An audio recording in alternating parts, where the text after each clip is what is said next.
Kata Nabi SAW dalam hadis sahih, Nabi SAW berkata, "Ya Allah, selalulah ijabah doanya Sa'ad." Jadi salah satu yang menonjol dari Sa'ad ini, di kalangan sahabat dikenal orang yang mustajab doa.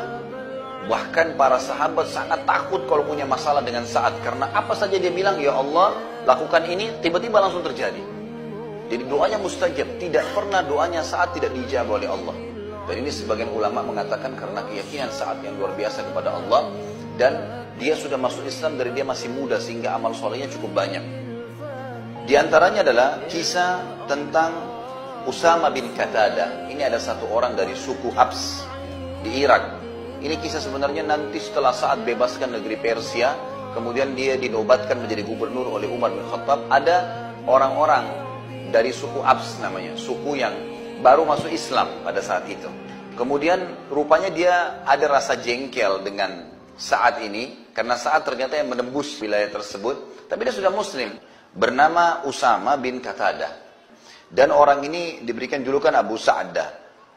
Jadi sempat suratnya sampai ke Umar bin Khattab, tapi tidak dijelaskan siapa, cuma mengatasnamakan seluruh masyarakat Irak. Umar bin Khattab pun akhirnya melihat surat tersebut. Umar ini cirinya radhiyallahu anhu, kalau terlihat ada satu pimpinannya yang dikeluhkan dan sudah banyak masyarakat yang menyampaikan keluhan, maka yang paling pertama dia mencopot dulu orang itu, digantikan dengan orang yang dianggap tidak punya masalah, baru kemudian Umar bin Khattab menyelesaikan urusannya. Karena zaman dulu tidak ada komunikasi kayak kita, gak ada pesawat bisa cepat datang. Zaman dulu tuh antara Irak dengan Madinah itu bisa jaraknya 2 minggu baru sampai. Maka Umar pun akhirnya mencopot Sa'ad radhiyallahu anhu, ditarik ke Madinah. Lalu keluhannya di situ adalah, sesungguhnya wahai Amir Mu'minin, Sa'ad ini tidak memperbaiki sholatnya. Sholatnya tidak benar nih. Maka Umar pun memanggil saya lalu berkata, "Wahai Sa'ad, apa benar? Kamu ini sholat gak benar?" Kata Sa'ad, "Wahai Umar, engkau mengetahui benar siapa saya. Sama-sama kita masuk Islam di Mekah. Bahkan saya lebih dulu masuk Islam daripada kamu. Saya adalah orang yang mengikuti sholat Nabi SAW. Sebagaimana Nabi SAW di 2 rakaat pertama sering membaca lebih panjang daripada 2 rakaat terakhir di Isya, di Duhur, di Asar. Begitu pula dengan 2 rakaat pertama Maghrib dan 1 rakaat terakhirnya. Itu yang awal-awal rakaat pertama, kemudian pasti lebih panjang daripada rakaat ketiga dan rakaat keempat. Dan saya sudah mengamalkan itu. Semuanya seperti dengan Nabi SAW. Jadi tidak ada yang perlu diragukan. Maka kata Umar, "Kamu pasti benar wahai Abu Ishaq. Nggak mungkin kamu salah."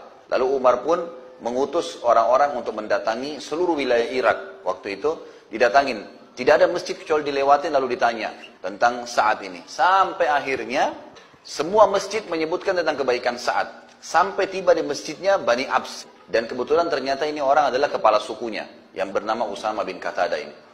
Maka pada saat itu bertanyalah utusan Umar, lalu dia mengatakan, "Sesungguhnya kalau kau tanya kepada kami," kata si Usama ini, "sesungguhnya kalau kau bertanya kami tentang Sa'ad, maka Sa'ad itu tidak adil, Sa'ad itu tidak baik, Sa'ad itu begini, Sa'ad itu begitu." Semua keburukan yang disampaikan sama dia. Maka dibawalah informasi tersebut ke Madinah kepada Umar. Di sebelahnya Umar ada Sa'ad radhiyallahu anhu majma'in.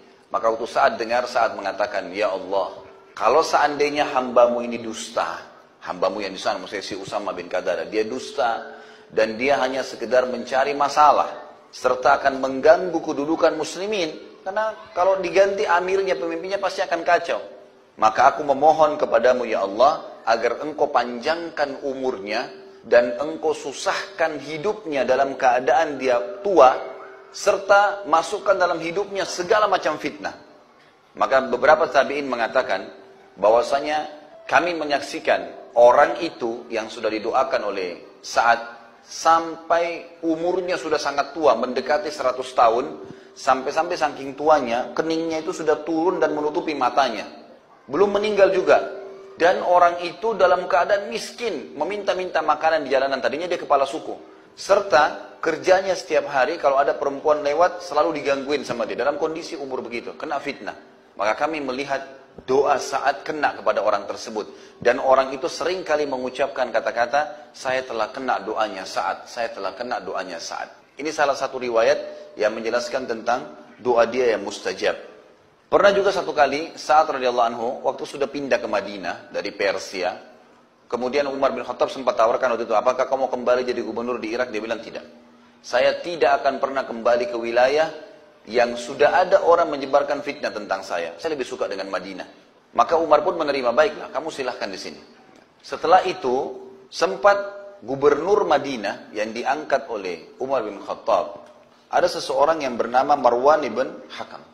Marwan ibn Hakam ini, gubernur Madinah, sempat mengucapkan kata-kata begini, harta-harta yang kami bagikan untuk muslimin ini adalah harta kami pemiliknya. Ini punya saya dan saya bagikan. Saat waktu dengar itu, saat merasa orang ini sudah merasa harta muslimin adalah hartanya dia. Tiba-tiba dia datangin istananya, seperti kita kalau sekarang mungkin kantor gubernurannya didatang, lalu saat mengatakan, wahai Marwan, apa kau mau saya berdoa untukmu? Karena sudah ditahu, kalau dia berdoa mustajab. Marwan tiba-tiba dalam riwayat ini dikatakan loncat dari singgasananya mengatakan, wahai Abu Ishaq, tolong jangan berdoa. Memang ini hartanya Allah, bukan harta kami. Gitu. Jadi itu contoh, karena orang-orang tahu, tersebar berita pada saat itu. Kisah yang lain, kisah dia dengan Umar bin Khattab. Umar pun khawatir dengan doanya Sa'ad. Jadi ada budaknya Sa'ad pernah jalan, kemudian ada angin yang kencang, tersingkap bajunya. Tidak sengaja. Waktu tersingkap bajunya ternyata nyantol di sebagian tubuhnya, sehingga orang ini tidak tahu kalau auratnya kelihatan. Umar bin Khattab pas lewat, Umar bin Khattab ini kalau lewat, di tangannya selalu ada tongkat. Jadi tongkat ini sering digunakan untuk mengingatkan orang kalau berbuat salah. Seperti kalau habis Isya, beliau sering keliling bawa tongkat. Kalau ada orang kumpul-kumpul di jalan ditanya, kenapa kalian kumpul-kumpul? Kalau bukan karena takziah, bukan karena ada orang sakit yang sedang dijenguk, kumpul-kumpul iseng, dipukulin sama Umar. Pulang semua. Kalian mau di sini duduk nongkrong, buang-buang waktu, akhirnya sholat subuh dan sholat malam kalian terbengkalai, bubar. Jadi orang takut sama Umar pada malam. Umar bin Khattab juga kalau lihat kemungkaran langsung dihukum sama dia. Dilihatlah budak ini tersingkap. Lalu Umar bin Khattab mengambil, ada kayu kecil, dia pakai tongkatnya, karena dia tahu ini budak, diambil, dipukul. Kenapa kau tersungkap auratmu? Dia bilang, saya tidak tahu. Tapi Umar sempat mukul. Saat sempat lewat, lalu saat tahu ini budaknya dia. Saat mengatakan, wahai Umar, jangan kau pukul dia. Umar rupanya dalam kondisi pas memukul budak ini, itu sempat saat menahannya dan saat pun dipukul oleh Umar. Lalu saat mengatakan, baiklah, saat ke samping angkat tangan, mau berdoa. Lalu Umar bin Khattab lari mengejar saat, lalu memberikan tongkatnya mengatakan, hukumlah saya. Ini silakan kisosnya. Saya sudah pukul dia, pukul saya juga. Karena Umar pun khawatir, ini kalau berdoa berbahaya nih. Mustajab doa.